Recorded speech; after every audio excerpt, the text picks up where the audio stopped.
श्रीपाद राजम शरणम प्रपद्ये. अध्याय 24. अर्धनारी नटेश्वर विवरण. मी म्हणजे शंकर भट्टानं श्री धर्मगुप्तांना प्रश्न विचारला, महाराज, भगवान शिवानं वेगवेगळी आभूषणं आणि शस्त्र धारण केली आहेत. ही धारण करण्यामागील अंतर्गत अर्थ काय याचा खुलासा करावा. यावर धर्मगुप्त म्हणाले, अरे शंकर भट्टा, गणपती देवाचे पाशांकुश हे मुख्य आयुध आहे. तसंच श्री विष्णूंचे सुदर्शन चक्र मुख्य आयुध आहे. त्रिशूल हे भगवान शंकरांचं मुख्य आयुध आहे. त्रिशूलाच्या वरच्या बाजूला 3 टोकं असतात. ही अग्निज्वालेच्या रूपात असतात. ती तिन्ही टोकं मिळून एकच शूल हस्ताप्रमाणे असतात. सत्व, रज आणि तम या त्रिगुणांची ही 3 टोकं निदर्शक आहेत. या त्रिगुणांचे एकत्व म्हणजे त्रिगुणातीत शिव भगवान आहेत. हा अंतरार्थच त्रिशूल सूचित करतो. श्वासाचं चलनवलन पिंगला नाडीद्वाराहून कपाळाच्या मध्य भागातून तो शिरस्थानापर्यंत जाऊन पोचतो. इडा, पिंगळा आणि सुषुम्ना या 3 नाड्या ब्रह्मज्ञानाची केंद्र आहेत. यालाच नाडींचा त्रिवेणी संगम असं म्हणतात. हा त्रिशूलाचा अंतरार्थ आहे. शिवाचं दुसरं आभूषण म्हणजे नाग आहे. मानवाच्या शरीरात कुंडलिनी शक्ती ही सर्पाच्या आकारात सुप्त अवस्थेत असते. ती जागृत झाली असता अष्टसिद्धी प्राप्त होतात. या महासिद्धींना वश करून त्यांचा उपयोग लोककल्याणासाठी करणाऱ्या शिवाचं ईश्वर असं सुद्धा एक दिव्य नाव आहे. शिवाच्या त्रिशूलाला डमरू बांधलेला असतो. हा शब्द गुणांचं प्रतीक आहे. नाद, झंकार हा आकाश गुण आहे. आकाशात शब्द प्रकंपानं विचलन करतो. आपण मंत्रजप केला असता किंवा मंत्र ऐकला असता तो डमरूच्या आवाजाप्रमाणे आपल्या कानात घुमतो. मंत्र पुरश्चरण केल्यामुळं योग्याला आनंद प्राप्त होतो. या आनंदाच्या नादात नृत्य करतो. याचं प्रतीक म्हणून परमेश्वर डमरू धारण करतो. 2 भुवयांच्या मध्यबिंदूवर आज्ञाचक्र असतं. तेच सर्व ज्ञानाचं केंद्र असतं. ज्ञानी पुरुषाला अतिंद्रिय दृष्टी असल्यामुळं त्याचं ज्ञान केंद्र विकसित असतं. याच चक्राद्वारे योगी भूत भविष्य यथार्थपणे समजू शकतात. हाच परमेश्वराचा 3रा नेत्र आहे असं म्हणतात. हा ज्ञाननेत्र विकसित झाला म्हणजे कामस्वरूप मदनाचं दहन करता येतं. शिवप्रभूंचा निवास स्मशानात असतो असं म्हणतात. योगाग्नीमुळे सर्व वासनांचं भस्म होऊन योग्याला परमशांतीप्रदायक निर्वाण स्थितीचा अनुभव येतो. ज्ञानाच्या स्थितीचा पांढरा रंग असतो असं म्हणतात. तीच विभूती होय. आलोचना म्हणजे निंदा, वासना यांच्यावर नियंत्रण ठेवण्याची शक्ती आल्यावर शुद्ध ज्ञान प्राप्त होतं. त्यामुळे आनंद प्राप्ती होते. ज्ञानाची शुद्धी 4 प्रकारे होते: अधिभौतिक, अधिदैविक, आध्यात्मिक आणि मानसिक. याचं संकेत रूप म्हणून शिवाचे भक्त 4 विभूती रेषा कपाळावर लावतात. एक दिव्य औषधी शिलाजित नावाची असते. या औषधीच्या सेवनानं नित्य यौवन प्राप्त होतं.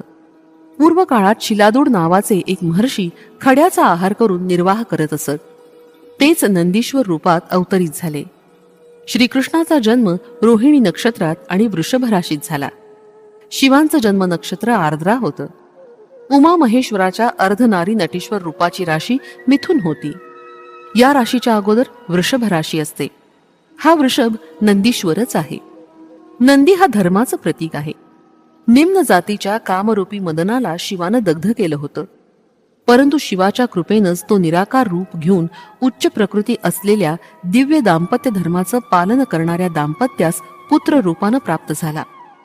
श्रीकृष्णानं उपमन्यू ऋषींचं शिष्यत्व पत्करून अत्यंत निष्ठेनं शिवोपासना केली होती. शिवाच्या अनुग्रहामुळे रुक्मिणीच्या पोटी मन्मथ हा प्रद्युम्न नावानं जन्मास आला. हा मन्मथ वृषभ राशीतील कामस्थान आहे. धर्मबद्ध असलेल्या कामना कोणत्याही असल्या तरी उन्नत प्रकृतीच्या असतात. त्यांची पूर्णता करणं धर्मविहित असतं.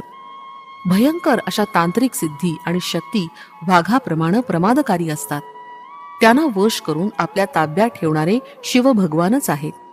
वाघ हा शक्ती देवीचं वाहन आहे. शक्तीस पूर्णपणे आपल्या ताब्यात ठेवण्याचं प्रतीक म्हणून परमेश्वर चर्म अंगी धारण करतात. म्हणून त्यांना व्याघ्र चर्मांबरधारी असं म्हणतात. शुद्ध ब्रह्मज्ञान निरंतर प्रवाहित करणारी प्रज्ञा अमृतत्व सिद्ध असलेल्या शिवाच्या जटेतून वाहणाऱ्या लोकपावनी गंगेचं प्रतीक आहे. याप्रमाणे नित्य प्रसन्न तत्वामुळे मिळणारा महाप्रशांत आनंद, आल्हादमयी स्थितीचं प्रतीक चंद्रकोर आहे. उजव्या भागात प्रवाहणारी श्वासरूप शक्तीची पिंगळा नाडी असते. डाव्या भागात वाहणारी श्वासरूपी शक्ती इडा नाडी नावानं ओळखली जाते. आणि शंकर भट्टा, प्राणायाम करताना उजव्या नाकपुडीनं श्वास घेतल्यास उष्णता वाढते म्हणून तिला सूर्यनाडी म्हणतात. डाव्या बाजूनं श्वास घेतल्यास शीतलता मिळते म्हणून तिला चंद्रनाडी असं म्हणतात. काळ पुरुषाच्या शरीरातील राशीचक्रात मेष राशीपासून तुळा राशीपर्यंत उष्णता देणारे 6 महिने सूर्यनाडी असं गृहीत धरल्यास अश्विन मासापासून फाल्गुन मासापर्यंतचे 6 महिने शीत अर्थात कमी उष्ण असल्यानं चंद्रनाडी असं समजले जाते. या चंद्र सूर्याच्या गतीमुळे पौर्णिमा आणि अमावस्या यांची निर्मिती होते. योगी पुरुष आपल्या वैशिष्ट्यपूर्ण साधनेनं कालचक्रातील समस्त सिद्धी प्राप्त करून घेतो. त्याला भूत, भविष्य आणि वर्तमान या तिन्ही कालाचं ज्ञान योग शक्तीमुळे प्राप्त होतं. या कालचक्रालाच अर्धनारीश्वर, जी कोणत्याही परिस्थितीत वेगळी करता येत नाही अशी जोडी समजावं. रात्र, दिवस, पौर्णिमा, अमावस्या या एकानंतर एक विशिष्ट कालावधीनंतर दृश्यमान होत असतात. रात्र नसेल तर दिवस आणि दिवस नसेल तर रात्र असूच शकत नाही. माता पिता रूपानं संबोधलं जाणारं अर्धनारीश्वरच या अनंत सृष्टीच्या चलनवलनास कारणीभूत होत असतात. शिवाचं कार्य संहारक आहे असं आपण म्हणतो. त्याचा गर्भित अर्थ जुन्या सृष्टीचा अंत होऊन नवीन सृष्टीची निर्मिती असा आहे. सृष्टीतील बदल अतिसहजपणे होत असताना नूतन सृष्टीचा आविर्भाव होऊन ती थोड्या काळपर्यंत त्या स्थितीत असते. नंतर मात्र त्याचा संहार अनिवार्यच असतो. अथर्व वेदातील समस्त अस्त्रशस्त्र मंत्रविद्या सिद्ध होण्यासाठी या विद्येचा अधिपती असलेल्या ईशान रुद्राचा अनुग्रह असणं आवश्यक असतं. असा संवाद चालू असताना मी म्हणालो, आपण शिव पार्वती आणि आर्द्रा नक्षत्राचा घनिष्ठ संबंध असल्याचं सांगितलं होतं. याविषयी माहिती सांगावी ही प्रार्थना. तेव्हा धर्मगुप्त म्हणाले, रुद्र पलट्या हरणाची शिकार करीत असलेल्या रूपात मृगव्याध रुद्र या नावानं दर्शन देतील. हे दिव्य रूप आकाशातील आर्द्रा नक्षत्रात दिसेल. ग्रह संचाराचा प्रभाव. धर्मगुप्त पुढे म्हणाले, या मृगव्याध रुद्राचं रूप नक्षत्र मंडळातील मिथुन आणि कर्क राशीच्या मध्ये आडवं दिसेल. या नक्षत्र मंडळाच्या जवळ राहू, केतू, शनी यासारख्या ग्रहांचा संचार झाल्यास विश्वव्यापी युद्ध, प्रलय, देवादानवांचं युद्ध, महाभारताचं युद्ध यासारखी संकट ग्रहगतीनच येतात.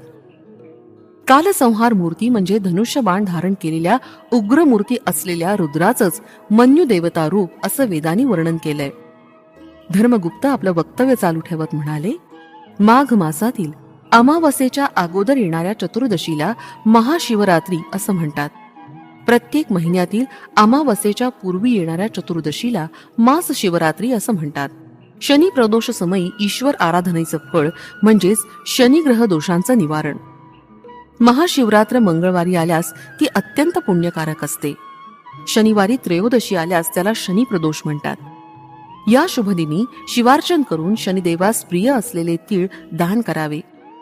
शिव शनीची आदिदेवता असल्यानं तिळाच्या तेलानं परमेश्वराची आराधना केली असता शनिदेवाच्या बाधेपासून निवृत्ती होते. शनिवारी प्रदोष समयी शिवाराधना केल्यास समस्त कर्म दोषरहित होऊन आपणास सुखशांती लाभते. शनी ही कर्मकारक देवता आहे. शिव ही संहारक देवता आहे. शनी प्रदोष समयी शिवाची आराधना सर्व प्रकारच्या अशुभ कर्माच्या महापापांचं भस्म करून शुद्ध, नूतन, दिव्य, तेजोमय शुभ स्पंदनानं मानवाचं मन, बुद्धी, अहंकार, चित्त यांची आत्मशुद्धी करून नवीन जन्म प्राप्त करून देते. अशा प्रकारच्या अर्चनेनं शनिदेव शांत होतात. शनिवारी रात्रीच्या वेळी त्या जीवांचे सारे दुष्कर्म, दोषांची अधिष्ठान देवता महाकालीमध्ये विलीन होतात. दुसऱ्या दिवशी म्हणजे रविवारी सूर्योदयाच्या समयी सवित्र मंडळात मध्यवर्ती असलेल्या त्या महाशक्तीचा साधकास अनुग्रह प्राप्त होतो. याच वेळी त्याच्या नूतन जीवनाची सुरुवात होते. त्याच्या अशुभ कर्माच्या पापाचं गाठोडं परमेश्वराच्या योगाग्नीत जाळलं जातं. पंचभूतात्मक शिवस्वरूप. शिवशंकर हे पंचभूतात्मक देवाधिदेव आहेत. आपल्या शरीरातील मूलाधार केंद्रात पृथ्वी तत्व असतं. याचंच प्रतीक म्हणून साधकाकडून पार्थिव लिंगाची पूजा केली जाते. स्वाधिष्ठान चक्रात जलतत्व असतं. याचं प्रतीक जललिंग असतं. मणिपूर चक्रात अग्नितत्व असतं. त्याचं प्रतीक ज्वाललिंग आहे. यालाच हिरण्यस्तंभ असं सुद्धा म्हणतात. कंठस्थानात म्हणजे विशुद्ध चक्रात वायुतत्व असतं. याचं प्रतीक वायुलिंग आहे. हृदयातील आकाशस्थानात असलेल्या लिंगाला चिदंबर लिंग असं म्हणतात. या पंचभूतात्मक लिंगाची आराधना, दर्शन, अर्चना हे विशेष फलप्रद असतात. आकाशलिंग म्हणवल्या जाणाऱ्या चिदंबर लिंगाला आकारच नसतो. चिदंबर क्षेत्रात पडद्याच्या मागे लपवून ठेवलेलं चिदंबर रहस्य म्हणजे पडदा उचलल्यानंतर मध्ये काहीच नसतं. शुद्ध आकाश म्हणजे शिवाचं आत्मलिंग होय. हृदयात चित्स्थान असल्यानं आत्म्याचं निवासस्थान आकाशच असतं. वास्तविक पाहता आकाशाला आकारच नसतो. एकाग्र चित्तानं निज तत्वाचं ध्यान करणाऱ्या योग्यांना त्यांच्या हृदयात समस्त सृष्टी, संपूर्ण ब्रह्मांडाचं, नक्षत्रांचं, ताऱ्यांचं दर्शन होतं. परमेश्वर सर्वव्यापी आहे. तोच अरुणाचलेश्वरच्या रूपात, अरुणाचलातील पर्वत रूपात, एका महासिद्धाच्या रूपातही अरुणाचलात आहे. त्यांच्या केवळ दर्शनानंच पापांचा क्षय होतो. तोच अरुणाचलेश्वरच आज मानवाकृतीमध्ये पीठिकापुरात श्रीपाद श्रीवल्लभ या नामरूपानं अवतार घेऊन समस्त मानव जातीचं कल्याण करण्याच्या उद्देशानं सध्या कुरुगड्डीमध्ये दिव्य तेजानं विलसत आहे. कुरुगड्डी अरुणाचल पर्वताप्रमाणे आहे. अर्धनारीश्वर रूपात असलेले अरुणाचलेश्वर श्रीपाद श्रीवल्लभच आहेत. ज्याप्रमाणे अरुणाचलातील पर्वत साक्षात शिवस्वरूप आहे, तसंच कुरुगड्डी सुद्धा साक्षात श्रीपाद श्रीवल्लभांचंच रूप आहे. अरुणाचलातील शिवलिंगात शिवशक्ती असल्याप्रमाणे श्रीपाद श्रीवल्लभांच्या रूपात सुद्धा शिव आणि शक्ती मिळून आहेत. अरुणाचलातील महासिद्धाच्या रूपातील परमेश्वराचं दर्शन साधकांना अत्यंत दुर्लभ असतं. परंतु श्रीपाद श्रीवल्लभ या रूपातील महासिद्धाचं दर्शन साधकांना अत्यंत सुलभ रीतीनं होतं.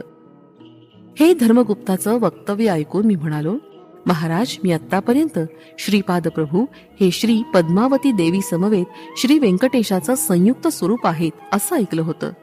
परंतु तुम्ही ते शिवशक्ती स्वरूप आहेत असं सांगितलं. मला हे सारं काही स्पष्ट कळत नाही. घोटाळ्यात पडल्यासारखं वाटतंय. आपण कृपा करून स्पष्ट करून सांगावं. माझं बोलणं ऐकून धर्मगुप्त हसले आणि म्हणाले, अरे बाबा, श्रीपाद प्रभूंचे दिव्य तत्व सप्तर्षींना सुद्धा अवगत झालं नाही, तेव्हा माझ्यासारख्या सामान्य पामराची काय कथा. तरी पण माझ्या सामर्थ्यानुसार तुला समजून सांगण्याचा प्रयत्न करतो. श्री व्यंकटेश प्रभू कृतयुगापासून आहेत. त्यांनी श्री दशरथ राजाला दर्शन देऊन सांगितलं होतं की मी श्री रामचंद्र या नावानं तुझ्या घरी जन्म घेईन. कौसल्या तनय श्रीराम या नावानं सुद्धा स्वामींची पूजा काही लोक करतील. काही काळापर्यंत श्रीपाद प्रभूंची शक्ती स्वरूप म्हणजे बाल त्रिपुर सुंदरी या स्वरूपात सुद्धा भक्तांनी आराधना केली. काही साधकांनी त्यांची सुब्रमण्यम स्वरूपात सुद्धा अर्चना केली. यानंतर श्री रामानुजाचार्यांनी वैष्णवांकडून श्री महाविष्णू रूपात त्यांची आराधना करवली. ही सारी रूपं असलेले साक्षात दत्तप्रभूच आहेत. साधकांनी कोणत्याही रूपात श्रद्धाभावानं त्यांना साद घातली तर ते भक्तांचं रक्षण करण्यास धावून येतात आणि भक्तांचं रक्षण करतात. साधकांना लीला दर्शवणारे माया नाटकाचे सूत्रधार श्रीपाद प्रभूच आहेत. तेच आज श्रीपाद श्रीवल्लभ या नामरूपानं भक्तांचं कल्याण करत आहेत. श्रीपाद प्रभूंच्या वाम भागात शक्तिसंचार असतो आणि उजव्या भागात शिवसंचार असतो. आता या कारणानं ते शिवशक्ती स्वरूप आहेत. त्यांच्या हृदयात पद्मावती देवीचा वास असतो. हृदय हे दयेचं तसंच अनाहत चक्राचं स्थान आहे.